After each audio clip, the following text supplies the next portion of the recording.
Hello everyone, my name is Vidhya. Thank you all for coming. Today we're going to talk about work-life balance and mindfulness. Bit of introduction.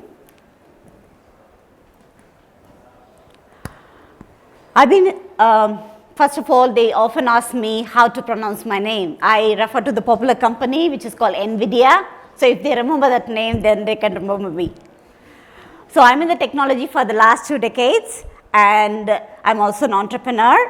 I've been practicing meditation, and also I've been qualified as an assistant professor in simplified Kundalini Yoga, and I'm serving in the community for the past 8 years.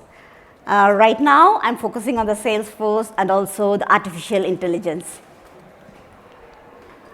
So we live in the world where we're constantly juggling work and life, isn't it?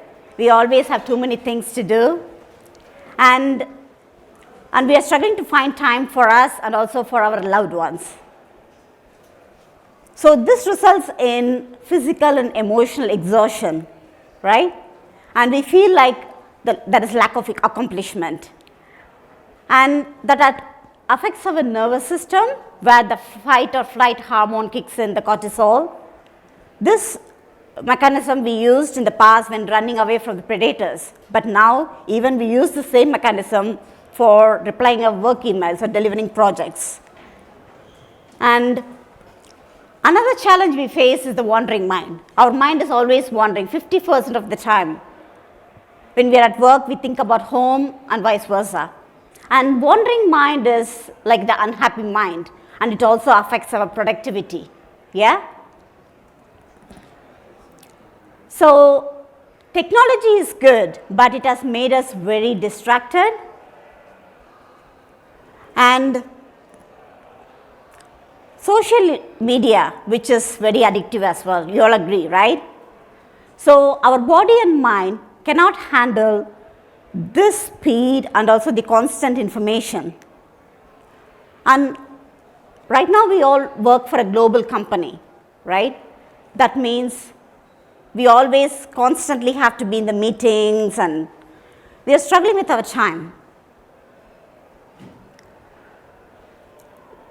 Because of the social media, we are always hit by the FOMO, fear of missing out.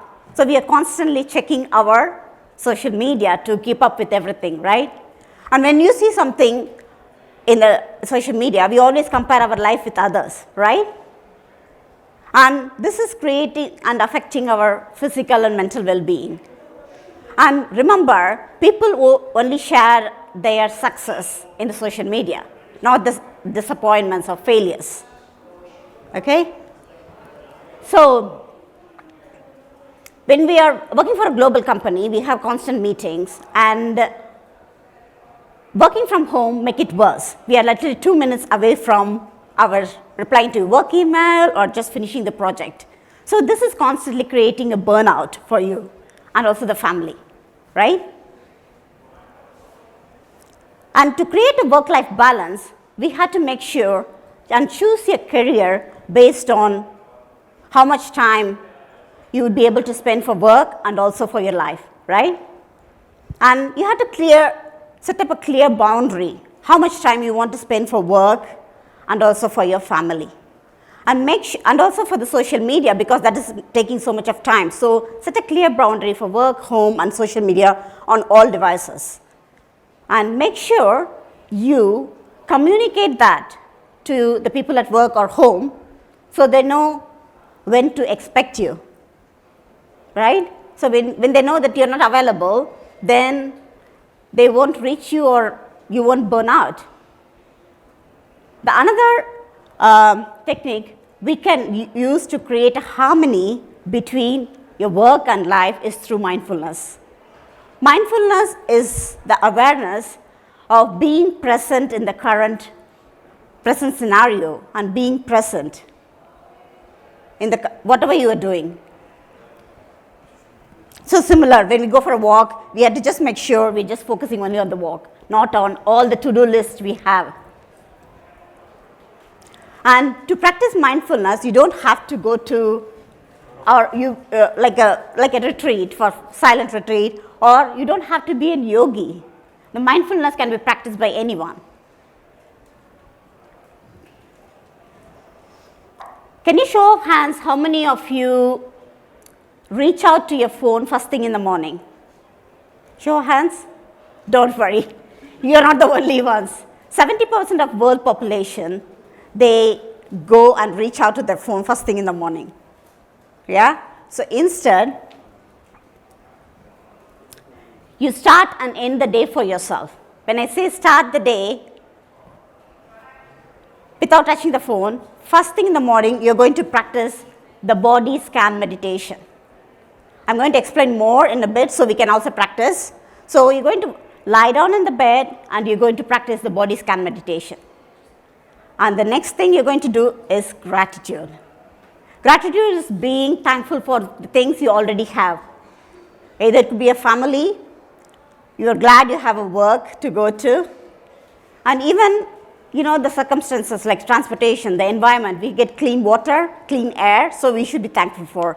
So the gratitude will bring you closer to all the things you want to attract to. And at the end of the day, finish with gratitude as well. Think of 3 things that went very well today, and how did you feel? And finish with the body scan meditation. This can be done in your bed. You don't need any special equipment. So we are going to practice the body scan meditation now.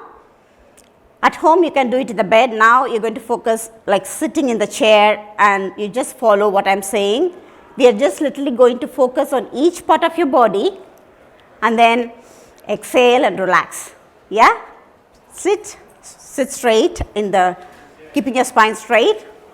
We are going to focus on each part of the body. When I say, you can follow it. So start from your toes. Think about your toes. Feel the sensation. Exhale and relax. Just move your attention to upper part of the body. Focus on your knees. Focus on your thighs, your abdomen, your shoulders, your face. Feel that the energy is passing all through your body.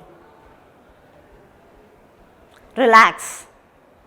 Enjoy that calmness. The energy is flowing very well. So you can practice that in sleeping in bed. As soon as you wake up, you do it in the bed itself.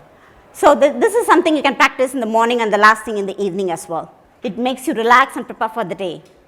The second technique is breathing and meditation. Breathing, you're going to sit in a comfortable position. You're going to focus on your breathing. If any distraction comes, make sure you notice the